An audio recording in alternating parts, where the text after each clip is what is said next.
नमस्कार। आज का topic winding up of company से रिलेटेड है। कंपनी का समापन होना, कंपनी को बंद करना। आपसे रिक्वेस्ट है कि जो इससे पहले वीडियो हमने बनाया है जिसमें हमने कंपनी के जन्म से रिलेटेड बातों को बताया है कि कंपनी का जन्म कैसे होता है, वो वीडियो आपको मैं आई बटन में ऊपर दे दूंगा और आप उस वीडियो को भी ज़रूर देखिए, तभी ये वीडियो आपको अच्छे से समझ आएगा। जैसा कि आपने लास्ट वीडियो में देखा, हमने ये कहा कि कंपनी अमर है, कंपनी का समापन नहीं हो सकता, कंपनी बंद नहीं हो सकती। ये थ्योरी मॉडर्न कंपनी एक्ट के दाता LCB गोवर ने दी थी, जिन्होंने ये कहा था कि इवन सभी कंपनी के डायरेक्टर और शेयर होल्डर मारे जाएं तब भी कंपनी जीवित रहती है। उन्होंने ये सब एक स्पेसिफाइड सिचुएशन में कहा था, लेकिन कंपनी एक्ट और इंसॉल्वेंसी एंड बैंकरप्सी कोड के अंदर विभिन्न धाराएं दी गई हैं जिसके अंतर्गत कंपनी को बंद किया जा सकता है। क्योंकि ये वीडियो मैं आम व्यक्ति के लिए बना रहा था, तो मैं शुरू में ही आपको कंपनी लॉ की या इंसॉल्वेंसी एंड बैंकरप्सी कोड की जटिल धाराओं में लेके नहीं जाना चाहता था। मैं चाहता था इन एक्ट्स के बाहर आपको पहले ये बात समझा सकूं। तो मैं इस प्रश्न का उत्तर ढूंढने दोनों एक्ट से बाहर निकला। मैंने इधर ढूंढा, उधर ढूंढा, बहुत जगह ढूंढा। उसके बाद मुझे बचपन में कही हुई मेरी माँ की बात याद आई। वो कहा करती थी कि अगर किसी प्रश्न का उत्तर आपको चाहिए और नहीं मिल रहा तो आप श्रीमद् भगवद गीता में जाके उसको ढूंढिए। तो ऐसा ही हुआ।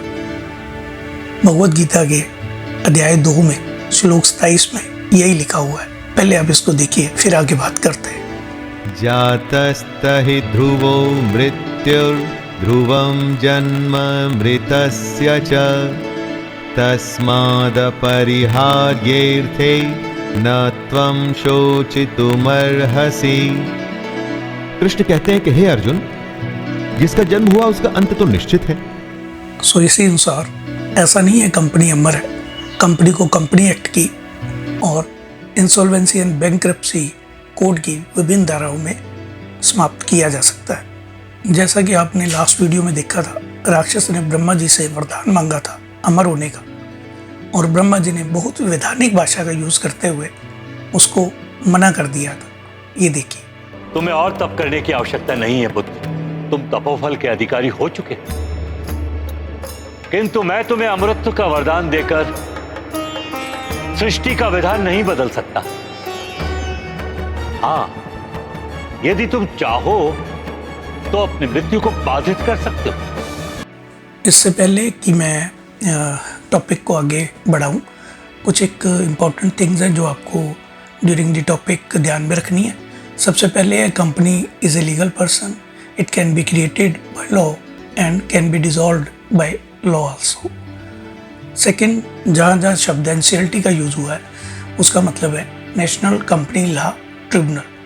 तो जैसा कि एक नेचुरल पर्सन कई तरीक़ों से मर सकता है, उसकी डेथ हो सकती है, इसी तरह कंपनी को भी कई तरीक़ों से ख़त्म किया जा सकता है।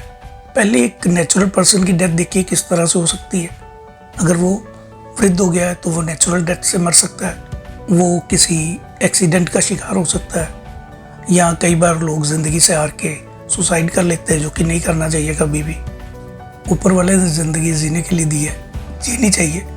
कुछ लोग आपस में एक दूसरे के विरोधी होने के कारण एक दूसरे को मरने मारने तक उतर आते हैं और मार भी देते हैं। और हाँ, जो आजकल बहुत प्रचलन में है हार्ट अटैक, कुछ लोग हार्ट अटैक के द्वारा भी मारे जाते हैं। कुछ क्रिमिनल्स को महाअपराधों के चलते फांसी की सज़ा भी हो जाती है। हमने देखा है कुछ लोग प्राकृतिक आपदाओं के कारण भी, जैसे भूचाल आ जाता है या बाढ़ आ जाती है, उसके कारण भी मारे जाते हैं।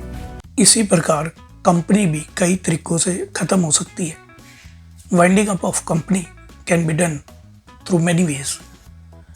विभिन्न जटिल धाराएं हैं जो कंपनी एक्ट 2013 की है, IBC 2016 की है।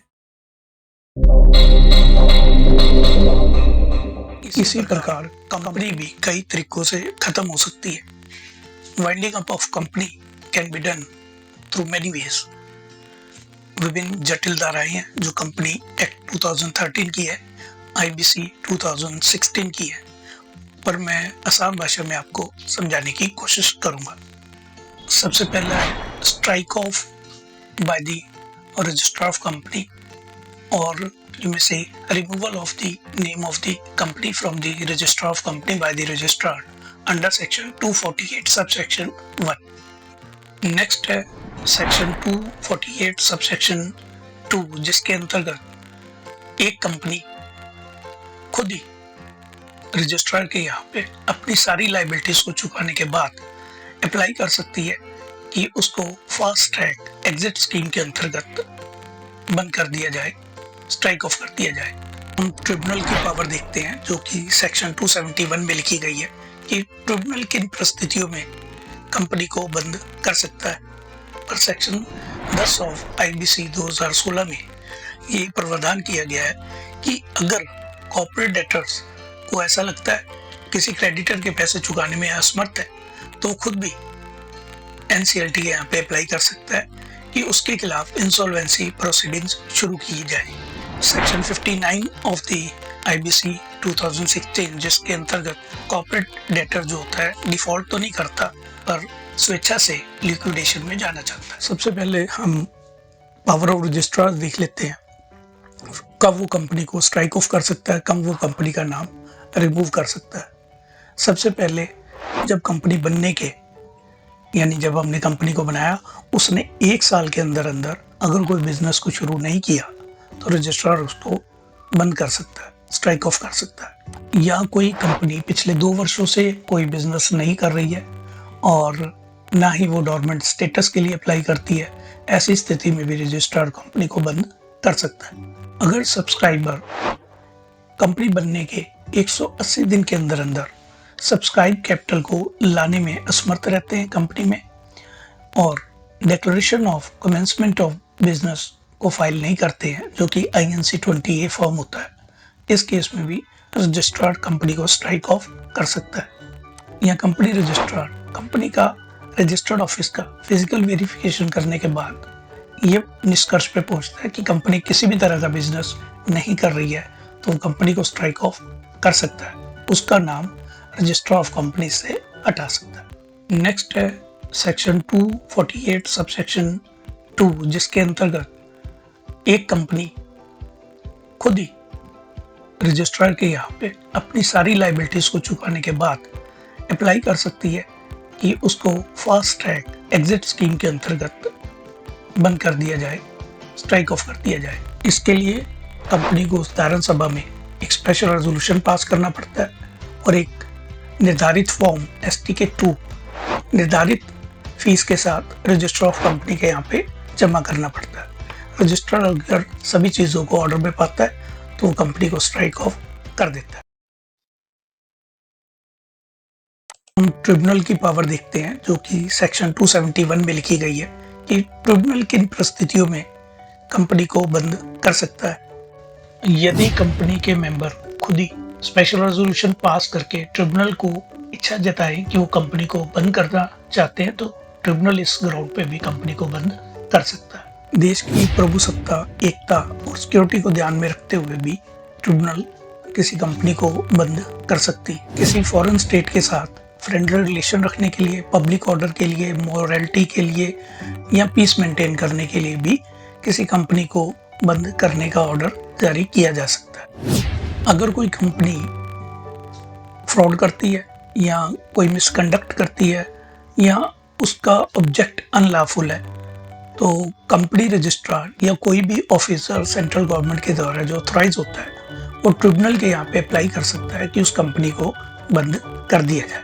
अगर कोई कंपनी लगातार 5 वर्षों से अपने एनुअल रिपोर्ट्स कंपनी रजिस्ट्रार के यहाँ पे जमा नहीं करती, ऐसी कंपनी को भी रजिस्ट्रार बंद कर सकता है। या कोई सेम मिलते जुलते इस तरह के और रीज़न जो ट्रिब्यूनल को नज़र आते हैं तो वो इस ग्राउंड्स पे कंपनी को बंद करने के ऑर्डर जारी कर सकता है। सेक्शन 10 ऑफ IBC 2016 में ये प्रावधान किया गया है कि अगर कॉर्पोरेट डेटर्स को ऐसा लगता है कि वो किसी कि किसी क्रेडिटर के पैसे चुकाने में असमर्थ है तो वो खुद भी NCLT के यहाँ पे अप्लाई कर सकता है कि उसके खिलाफ इंसॉल्वेंसी प्रोसीडिंग्स शुरू की जाए। इसके लिए कॉर्पोरेट डेटर को एक स्पेशल रेजोल्यूशन पास करना पड़ता है। इंसॉल्वेंसी प्रोसीडिंग्स के दौरान कॉर्पोरेट डेटर और क्रेडिटर के बीच में किसी रेजोल्यूशन प्लान को बनाने में असफल रहता है या वो बना के ट्रिब्यूनल को देता है पर ट्रिब्यूनल उसको रिजेक्ट कर देती है। ऐसे केस में भी ट्रिब्यूनल उस कंपनी को वाइंड अप कर सकती है।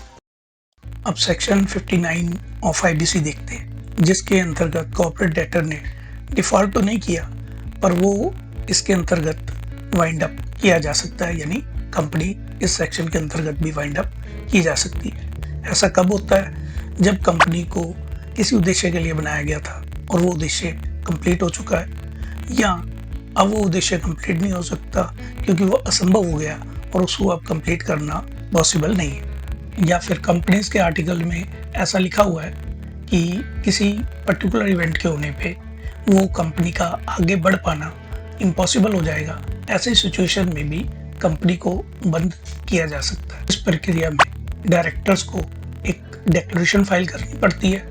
उस डिक्लेरेशन के अंतर्गत वो ये कहते हैं या तो कंपनी का कोई डेट, कोई उधार बचा ही नहीं है, या कंपनी इस पोजीशन में है कि वो अपने सारे उधारों को चुका देगी और कंपनी को किसी व्यक्ति को धोखा देने के लिए बंद नहीं किया जा रहा। इसके बाद शेयर होल्डर की स्पेशल रेजोल्यूशन की ज़रूरत पड़ती है और जो कंपनी के क्रेडिटर्स हैं उनके भी 2/3 ऑफ दी वोटिंग पावर की ज़रूरत पड़ती है। उनको भी इस प्रक्रिया के लिए सहमत होना पड़ता है।